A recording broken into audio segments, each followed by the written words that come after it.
Hello again and welcome to another Mordian Mondays. This is episode 105 and my, hasn't it been a long time. I think this is the biggest break I've had since starting the Mordian Glory channel. 3 whole weeks. I mean, it doesn't seem that long. Some people go away and don't upload videos for like months and months and months, or do like 1 or 2 a year. But you know, this is the longest I've been since not uploading a video. So I hope you guys have been alright. I know that it's been a bit like, you know, unhappy that I've not been uploading as much content, but don't worry, I can say that there's been some very good reasons for me to upload content, and that's because I've been doing stuff that will allow me to generate loads and loads and loads of content, not just 40k but bolt action as well. I know you guys aren't as into the bolt action as I am, but trust me, there's going to be loads and loads of 40k content, and it's going to be seasoned with a little bit of that bolt action goodness. I have been to multiple events. I have run my own event, and there's just so much to talk about over the next few weeks that you may have gone through a few weeks of drought, but you're going to be going through months of feast. So you've had a famine, and now it's a feast. You're going to be feasting and gorging yourselves on Mordian Glory content. How does that sound? Sounds wrong, but it also sounds pretty good. Anyway, let's crack on with the video. Let's just get straight into it. You know, we've had enough of a delay. We don't need any more bloody delays, Morning Glory. Crack on. All right, I will do. So, what have I been working? What's the first thing I want to talk about? Well, you know what? Mordian Mondays is about painting, and it wouldn't be in Mordian Mondays if I wasn't talking about something that was totally non-Mordian related. That's just how it works. It's a totally crazy video series, this one. And we are going to be talking about the Black Templars that I painted up in time for Adepticon. Yes, I went to Adepticon, and it was a lot of fun. Tiring, but a lot of fun, and there's going to be loads of stuff I can talk about there, meta related videos and all that kind of stuff. But for today, let's take a look at the Black Templars that I painted up for this event. And what I did, guys, is I painted up my Black Templar Tide 2.0.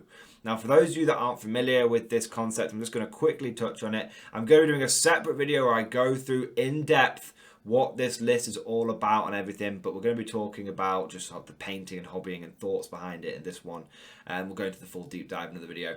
But for those of you that are unfamiliar with what the whole Black Tide or Templar Tide concept is, basically Black Templars have always been able to take really big squads of Marines. You know, Space Wolves thinks they're all that, but they're not. Black Templars did it first, and we've got these really huge squads. Now, traditionally, before the age of Primaris, these were squads of like your tactical marines and your scouts, but except for they weren't called tactical marines or scouts, they were called initiates for the guys in power armor and neophytes for the guys in carapace armor. And essentially the thinking was rather than the Black Templars having like scout companies, they have paired combatants where like so you have the master and the apprentice fighting side by side in battle so that the apprentice could pick up some tactics from the master. And obviously that's how it works in the fluff. And in real life, how that tended to work is that you had a bunch of scouts that would eat all the las cannon shots first and melter gun shots first and whatnot, whilst your power armor guys got into combat and killed everyone. They were basically meat shields, but it meant that you could take big 20-man squads. They've been able to do this forever and ever. But it's been really good in things like 8th edition. I used my Black Tide in 8th edition to great success. Took it to 3 or 4 small tournaments, and it always did me proud. You know, always went 2-1 or something. You know, never got any less than that. And so the thing is, though, with the power creep and the inevitable marching of time and progress and all that kind of stuff, the sort of firstborn Black Tide really started to struggle a little bit. It's all right, it's okay, but at the end of the day, why would you spend what you spend on a tactical marine when you could get like an intercessor or likewise?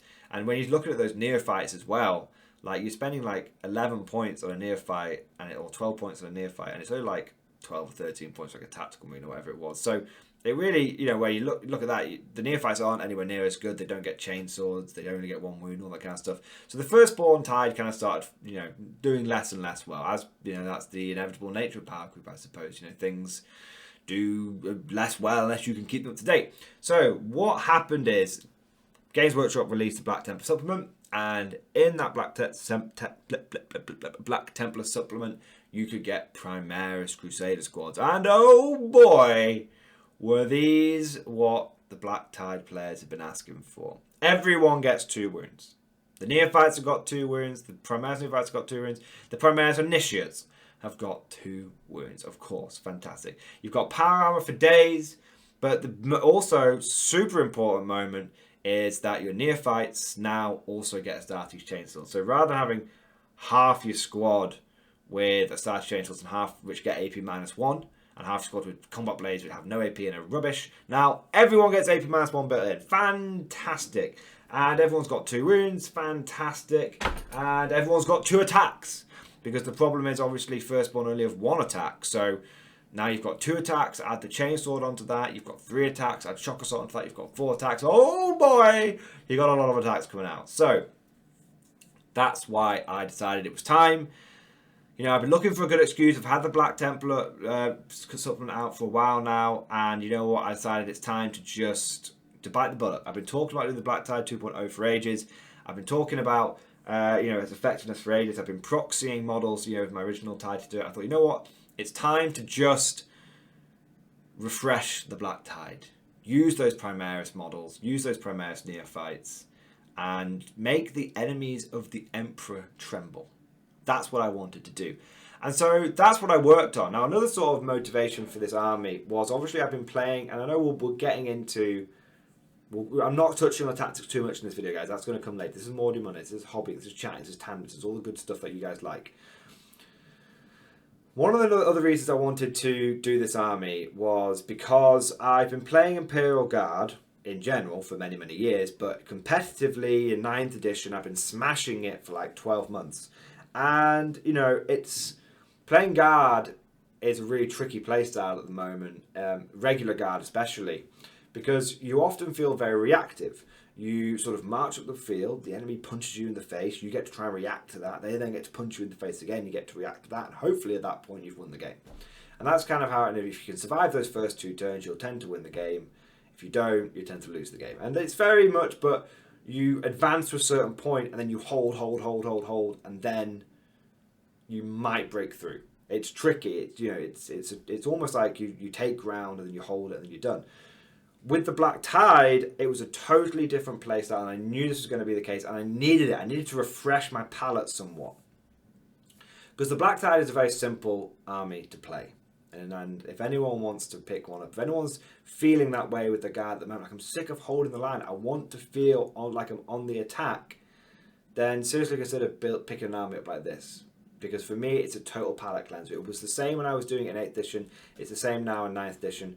It is smash, smash, smash, smash, smash. The tactics are, you go forward, you smash, you smash, you smash, you kill everything, you burn everything, you chop everything to pieces, and you never stop pushing forward, and you are rewarded for doing that. It's not like Guard where if you push forward, you're going to get loads of your men killed. No, you're going to push forward, the enemy's going to hurt you a bit because you're going to have 1,000 defensive buffs on, which again I'll talk about in another video, and then you just start chopping them to pieces, and they are having to react to you.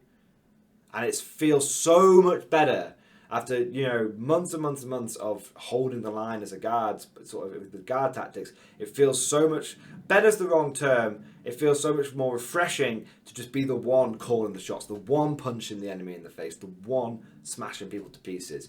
And so that was the real sort of joy that I got from this army, and the real sort of motivation behind building it and painting it. Now, speaking of building and painting, I put this army together in, I think it was 2 weeks, and that was 2 weeks not painting every single night. I think cumulatively it was about 2.5 to 3 days that I put together this army. Now, some of you might be thinking, that's insane. That's like 100 dudes that you've built and put together in 3 days. How the hell did you do it? Because it takes you a week to paint 1 squad of Mordians. Well, I will tell you, my curious little friend. Firstly, nearly every single neophyte bar 2 were already painted. I literally took my old scouts and I rebased them on the Primaris neophyte base size. I literally bought a lot off eBay, stuck them on top, used whatever you want to call it, Astro Granite, slopped the whole base in loads of Astro Granite, done. So it took me like an hour or 2 to upgrade all of the scouts. I got it done in like first hour of doing it. And then whilst I was doing that, whilst that was happening, the other models were drying. So the other models were not Primaris Crusader models because they're really expensive. Like, if I were to do this army legitimately from scratch, I'd have to go to Games Workshop and buy 10 boxes of their Primaris Crusaders. And if I was to do that new, I think it's like £35, probably £40 a box to do something. It's like £350. Then you've got Helbrecht and Grimalis, and you're looking at like £450 to do this army normally. No, don't do that. First thing is, if you've got all the neophytes like me, that's great. If you haven't, you can pick up old scouts and everything off eBay for dirt cheap, because everyone's selling them off, right? So I didn't need to in this case, but the point is you can. For me, the intercessors were really simple to pick up. Everyone and their mum literally has Primaris Assault intercessors. Everyone. Because they've either got them from the Indomitus box, or they've got them from various job lots or whatever. But the point is that everyone's got them. So I literally went on a couple of like Facebook pages that I'm part of, Facebook chats and whatnot, and literally went, does anyone have any Primaris Assault intercessors they want to sell me for cheap? And I was inundated with offers. Inundated. Literally picked up all of the 60, about 50 Primaris intercessors, picked them all up for about £1 a model. Because everyone was like, you know, and then sometimes it was like £2 a model. But on average, for the 50 Primaris intercessors that I got, I probably spent about 60 quid. Maybe 70. So it's about, you know, £1 per model, then a bit of postage involved here and there. I did get some even cheaper off eBay. So it got to the point where I was like, I just need a few more. So I was like, you know what? I'll just go on eBay and buy up a bunch of, you know, combat Primaris units. So there's about like 10, I think there's about 5 or 6 or 10 Reavers mixed into those squads as well. Because I literally just went on and there was someone selling batches of 3 easy to build Reavers for like 99p a set, and no one else bid on them, so I got 9 Reavers with bolt pistol and like combat weapon for like 3 quid, 4 quid including postage, which is something ridiculous. The guy must have been a bit cheesed off. I got them so cheap. So like, there you go. Yeah, there you go. Like you can pick up Marines and Primaris Marines for so bloody cheap. Now, speaking of easy to build, I should mention, all of the Primaris Assault intercessors were easy to build as well. All of them. So that really cuts down on the build time, when the build time is stick to base, stick arms on, done. That was basically it. It took me about 10 seconds to build each dude. It took me longer to clip them off the sprue. So literally easy to build, did them all. So I built, whilst my scouts bases were drying, I was gluing the models, and then I was spray painting them. And that was it. Now, the last bit, obviously, you could say the expensive bit potentially would have been getting Helbrecht and Grimalis, but I was very fortunate because I got those for Christmas. So, literally, the whole army was put together for about £75, including a new paintbrush for some of the bits I had to do. Painting, super easy. I went and I already had, because, you know, I've got loads of various spray paints for the Mordian Mordian 50th Rifle project and other projects. So I had 3 half-used cans of Chaos Black.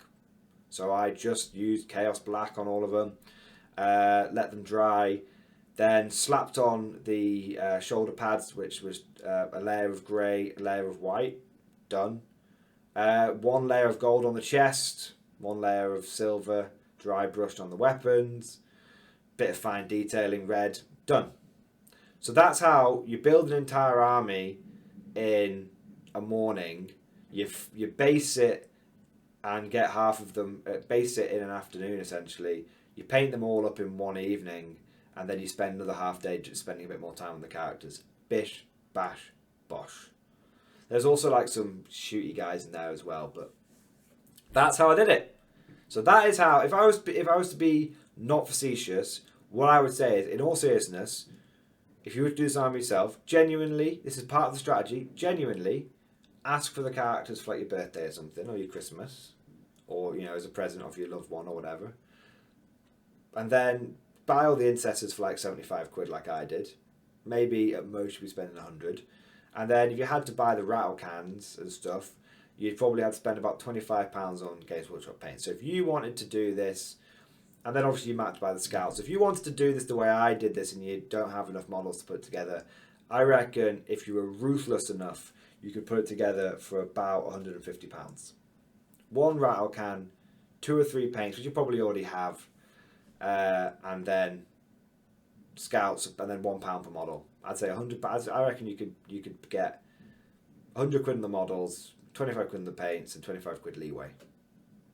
So I'd say 150 quid you could put this army together, which isn't cheap, but it's way cheaper than 350 to 450, isn't it? So that's what I did with this army, and it was, like I said, it's so much fun. And that's what I've been working on. One of the armies I've been working on, because one of the other armies I've been working on that I'll be covering next week is my late war Germans, and they are doing really, really well as well. In fact, I got enough painted up so that I could use them in the event that I ran. So there you go, guys. Mordian Mondays back on track. Mordian Glory back in the driver's seat, and it just feels good to be back, guys. It feels so good to be back, and I just want to say huge thank you to everyone who's stuck around and who's still supporting the channel. You guys are just fantastic. I genuinely, it's felt like something's been wrong, something's been missing when I've not had my comments to check. 'Cause I used to read the comments every single day and all that kind of stuff. Because I've not been generating content, there's not as many comments and all that kind of stuff. So I've really genuinely missed it. I'm glad to be back on the horse. Going to be smashing it. You're going to be loads of content. Of course, I want to say a huge thank you to all the Patreon supporters who have continued to support me through this small break, and who also, it's thanks to the generous support of the Patreons that I was able to go to Adepticon, able to run my own event, able to get this army together for Adepticon, and able to get my Germans and other armies together for Acton. So massive thank you to the Patrons. You guys are legendary. And of course, if you want to sign up for Patreon, there's a link down in the description below. But that's it, guys. We'll leave that one there. Hope you enjoyed today's video. Hope you're excited for more Mordian Glory content. And of course, I'll see you guys next time.